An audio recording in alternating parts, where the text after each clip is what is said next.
Well, coming up on today's show, we'll answer your question of the week. Why do charging bays get blocked? How can we stop it happening? And what can we do to stop people hogging chargers?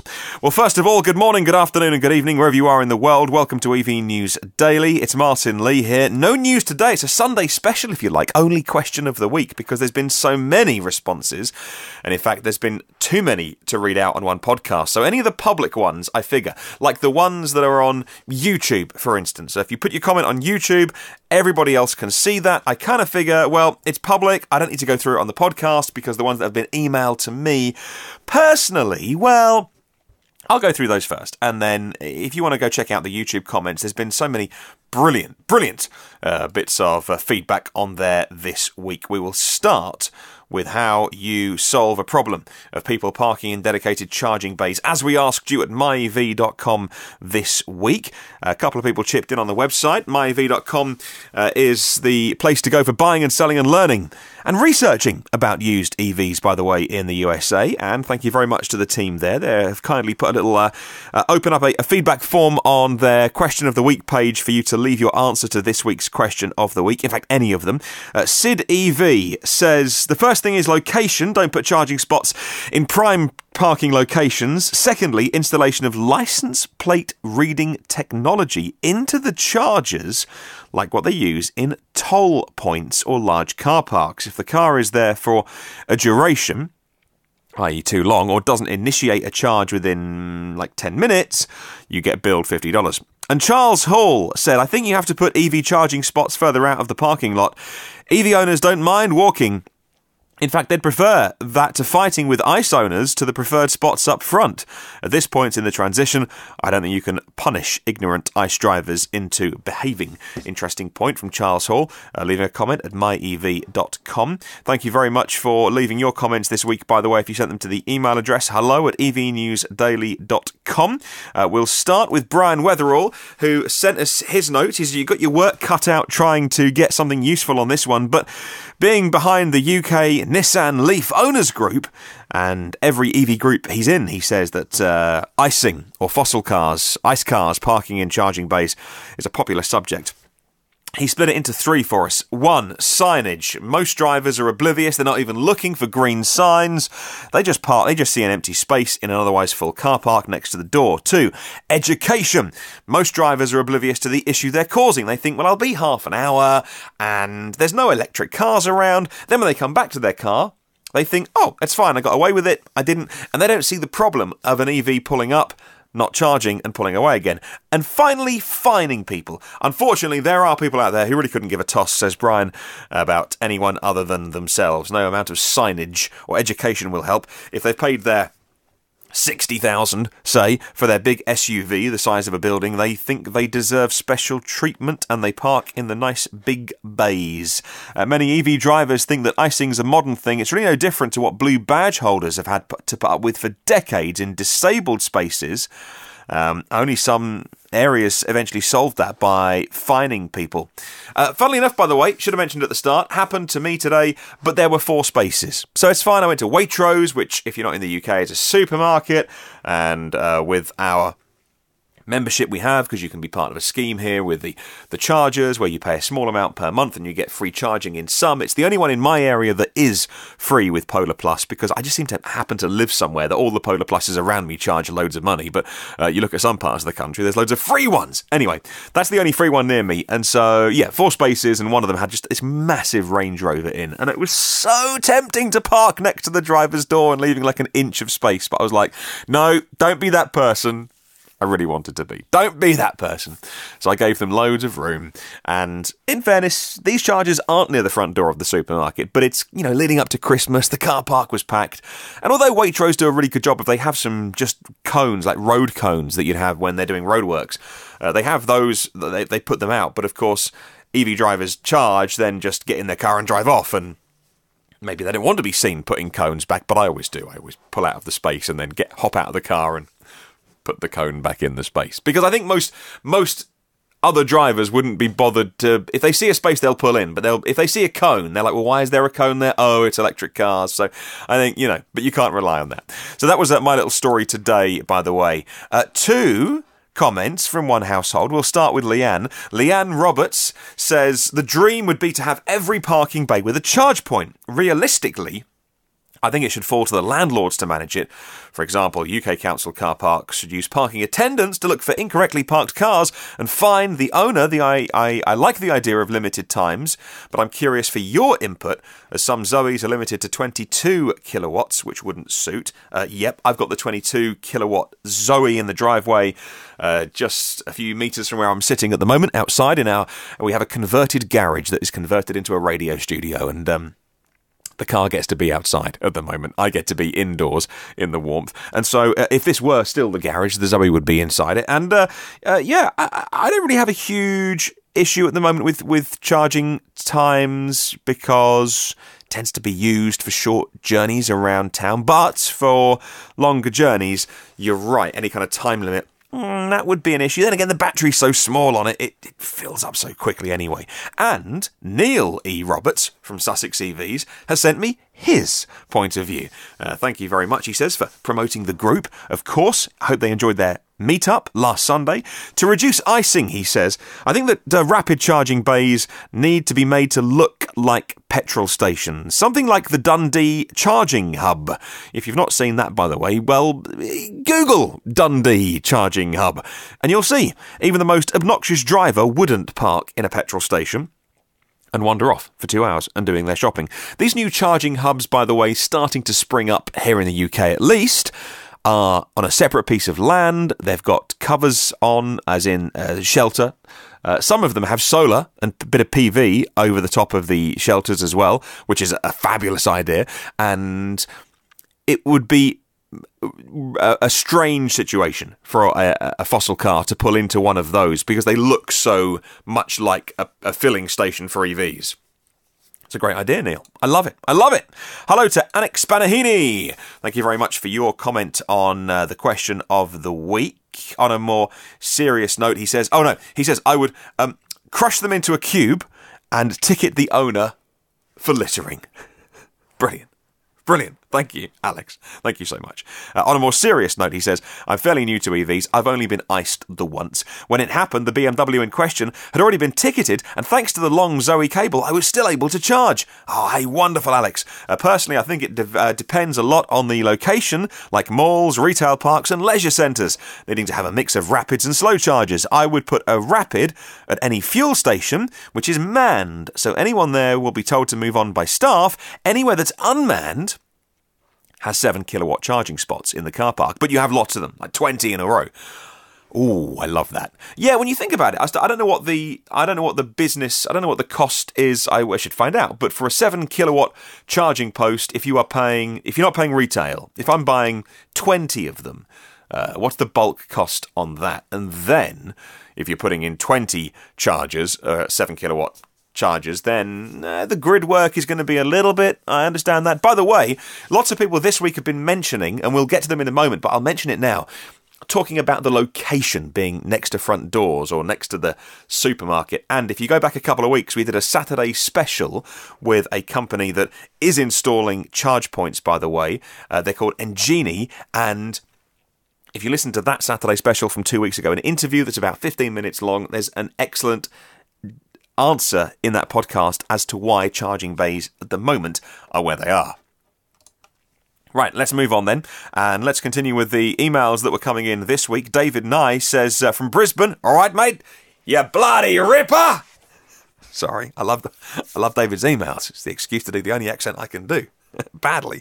The only thing which will solve the problem, he says, is a big fine along with regular enforcement. Hello to Mark Buckingham on the question of the week. Kia ora, mate, he says, when I get iced, I sometimes wish I had petrol and a match. But then I realise I haven't got a trolley jack to move it anyway. Hello to some of these, by the way, pretty aggressive this week. Jack Oakley says, unfortunately, it will take laws with fines and towing to get people not to park in EV chargers. That won't address entitlement, though, of EV owners who block chargers. And then how do we police EV drivers screwing over other EV drivers? Yeah, I know what you mean. That's happened to me. Happened to all of us, actually, if you're an EV driver. It's where somebody thinks, well, you know, it's an EV parking space and I'm plugged in, and even though the battery is full, I mean, the worst is when they're not plugged in, but when, you know, the battery's full and it's stopped charging, but maybe it's, I don't know, like it's a Type 2 or it's a test, you know, it's locked it in, and you think, this is frustrating, from a fellow EV owner. Hello to Richard Boone. Good morning, good afternoon, or good evening, says Richard Boone. Wherever you are when you're reading this. I'm reading this at 11:30 at night on a Saturday night, Richard. That's what I'm doing on my Saturday night. Rock and roll, eh?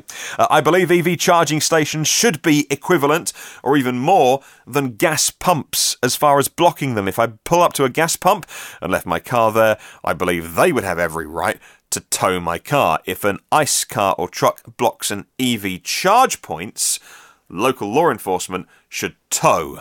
Good point, good point. Hello to Miles. Miles D. Bardell says, I've recently been thinking about, listening to your podcast and thinking about the question of the week. Enforce it similarly to parking spaces for people who are differently abled, putting up a $250 fine for parking if you're not an EV, and enforcing it as well. And 2, he says, put the charging bays as far away from the shop door as possible. Won't work everywhere, but it could be very effective. Joshua Pritt says, to stop icing, we have to ticket and tow. And a big media push. So once again, I think this is kind of starting to just form into an idea here. Educate people, ticket people, and if you really need to, then you can treat them with the same way that you would treat disabled spaces. Hello to Mark Gordy, says, the only way to stop people parking in charging spots is to fine them. It'll be hard to police, but I do believe the charging companies and landowners have a responsibility to make clear signage and road markings. The use of green cones has been very useful on charging bays. They do need to be put back in place after the person has finished charging to prevent icing, though. As for plug-in hybrid drivers on rapids, I think those vehicles should be made incompatible with rapids. The plug-in driver should only be able to use level 2 destination chargers. And whilst there are a lot of plug-in hybrid drivers listening to this podcast, I do respectfully think maybe he's got a point. I mean, do you need to be charging at 50 kilowatts? Maybe on the new rapids, 100 or 150 if you have a smaller battery. I mean, your answer might genuinely be, yes, I do, thank you. Or would you be happy if there was some sort of technology on hybrids that limited your charging to only slower charges?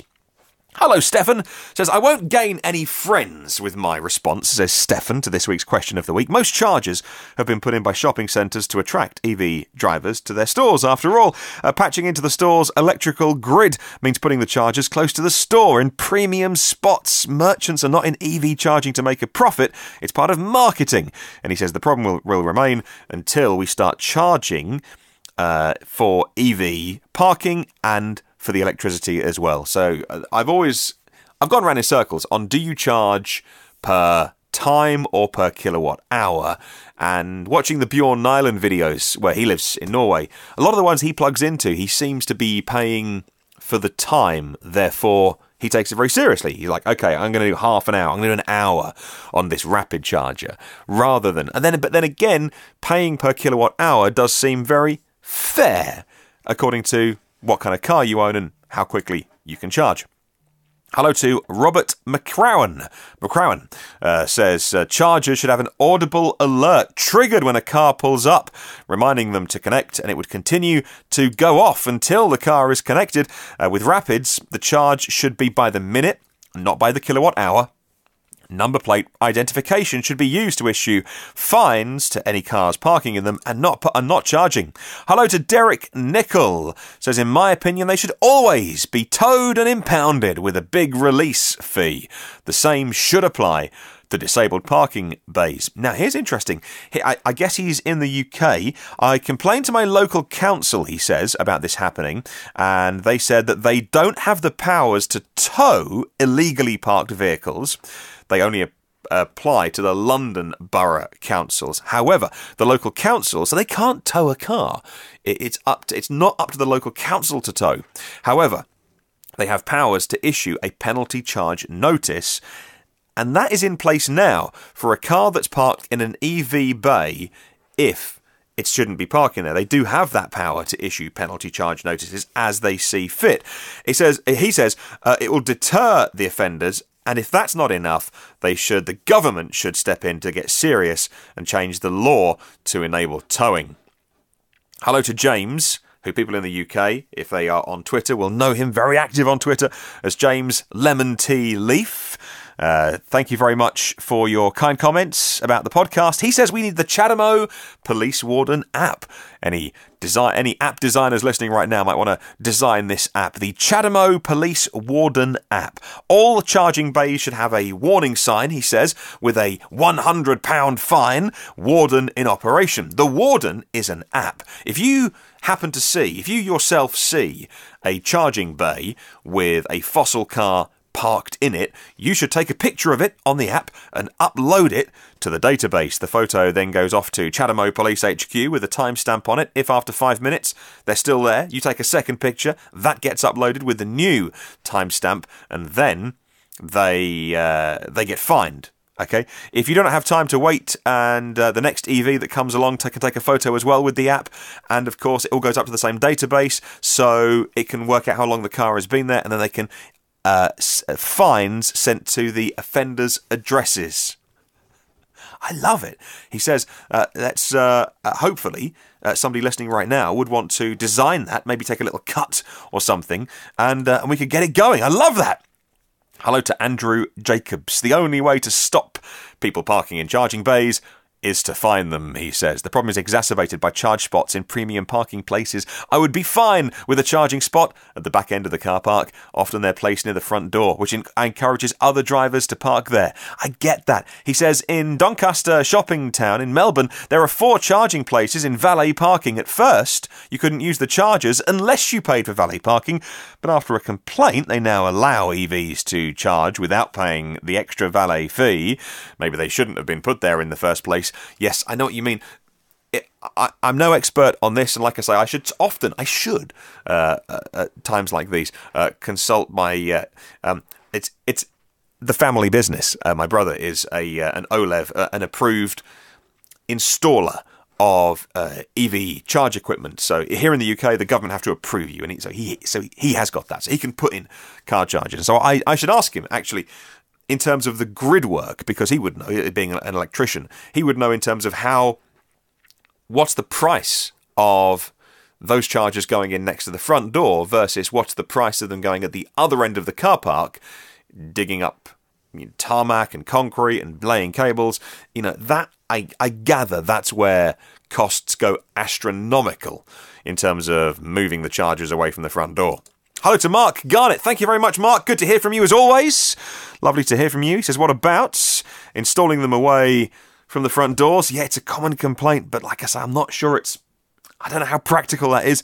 However, like I say, go and listen to that previous interview a couple of weeks ago, because there are some interesting takes on why you want to put rapid chargers on the other end of the car park. He says, don't put up a small sign, but paint the floor in bright colours. Have you got that where you listen around the world? Have you ever been to a charging bay where it's all painted up and looks blue or green, or you really can't miss it? Here in the UK, Polar have started to use bright blue paint on the floor, and you really can't miss it.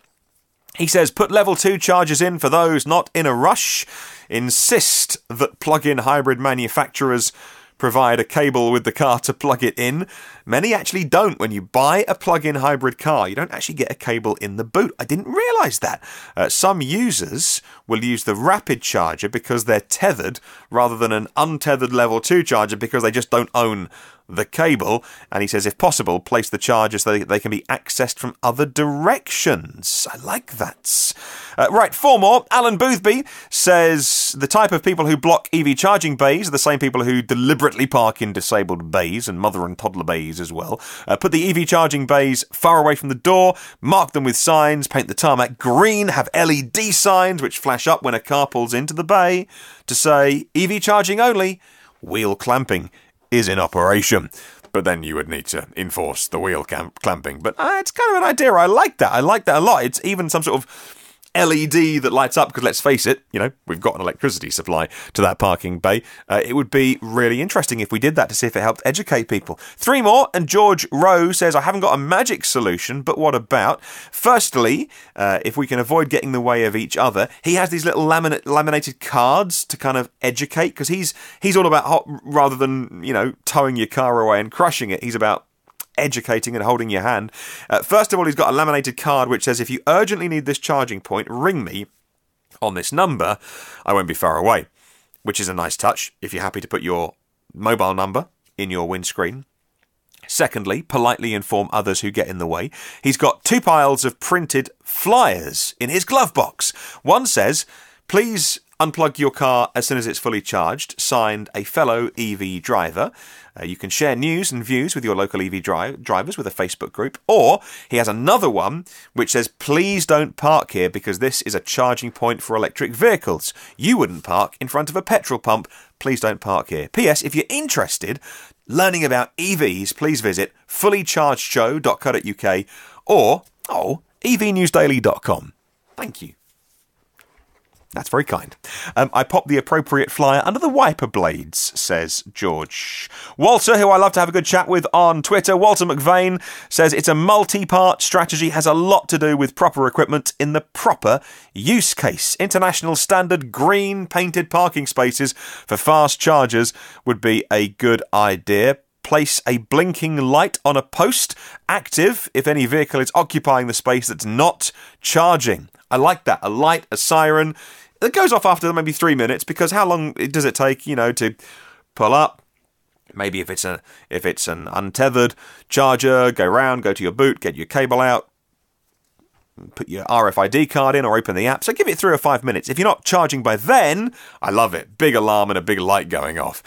Take a lead from geographical areas that require block heater use. Install a normal outlet at every parking space for the inevitable future of 100%. Yeah, this is interesting. If you haven't heard of this, by the way, I don't know how common it is, but I think in some cooler climates, when I say cooler, I mean 8 feet of snow, and some Canadian climate and towns, I gather cities, what they have is you have a normal outlet at every parking space, and cars have block heaters, so if the cars get too cold, they won't start, they won't turn over. So actually, some fossil car drivers in some parts of the world are used to plugging their car in, albeit on a normal outlet, and albeit just to keep their engine hot enough to start, but I mean that's fossil drivers used to plugging their car in. Correct the issue of installing high-powered public chargers in general parking stalls. Too much long-term parking's being done by mall employees, etc. Most important, says Walter, stop giving away free energy. We haven't got past this step of the transition. Electricity is cheap and widespread. Free charging is a burden. To the property manager, you want more stalls? Let's start paying our part to become a reality.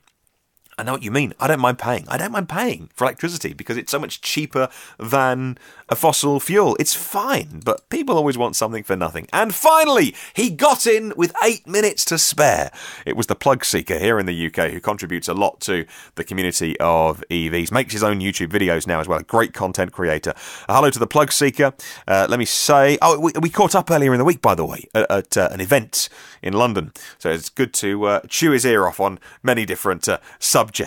It was wonderful to meet many people actually at the My Energy event, launching their brand new Zappy charger. Quick plug for that. You can go to My Energy's website, and on the homepage they've got a little PDF. You can download it and look at the stats if you're a bit of a nerd like I am, and have a look at their new 7 kilowatt, 7.6 kilowatt charger on single phase, and the new 3-phase 22 kilowatt chargers as well that do all very clever things with excess solar and wind. If you're generating your own electricity, at a way of charging your car on excess produced electricity and not just sending it to the grid. All brilliant, brilliant stuff.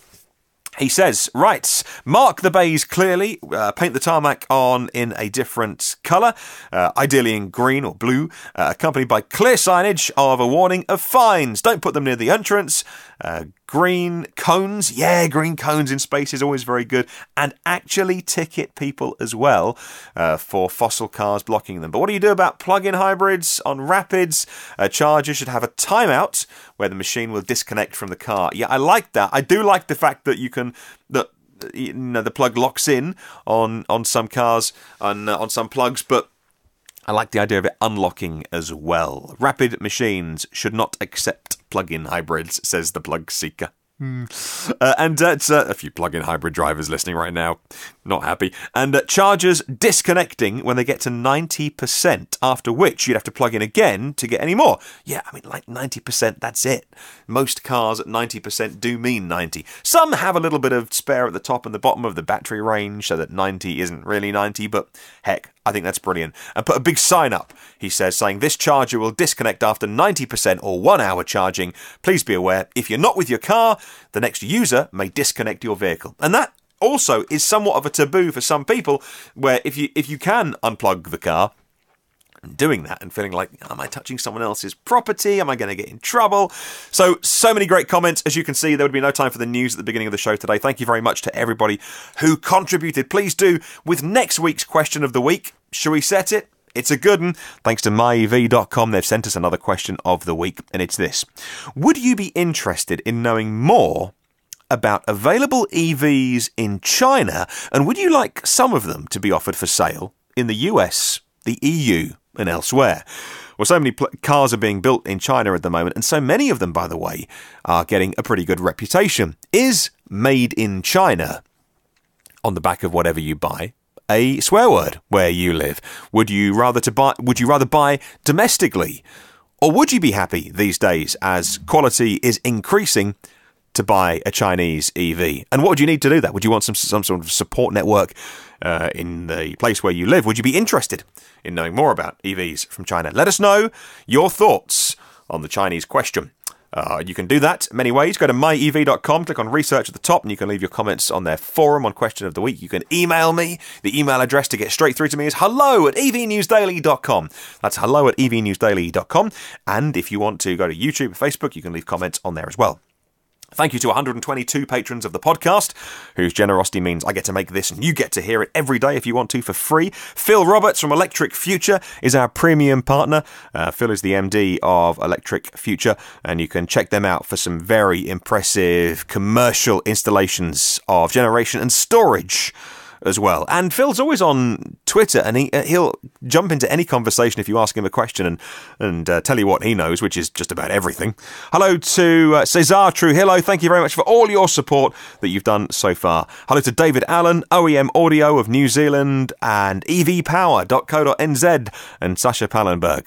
Hello to Ashley Hill, exec producers, ARILD, GEIR, SKAALSVEEN, BYRD, Brian Weatherall, Chris Benson, Chris Hopkins, David BYRD, David Partington, David Prescott, Damien Davis, Don McAllister, George Clargo, Jack Oakley, John Bailey, John H. Mayer III, John Timmis, Kevin Mayerson, Louis Hopkin, Luke Cully, Marcel Lohman, Marcel Ward, Maz Shah, Martin Croft, Matthew Ellis, Matthew Gruby, Neil E. Roberts from Sussex EVs, Paul Stevenson, Paul Seeger-Smith, Philippe Calvet, Raj Bedwell, Renee Schneider, Rod James, Scott Callahan, and, last but never least, the Limousine Line in Sydney. There are 313 previous episodes of the show online for free.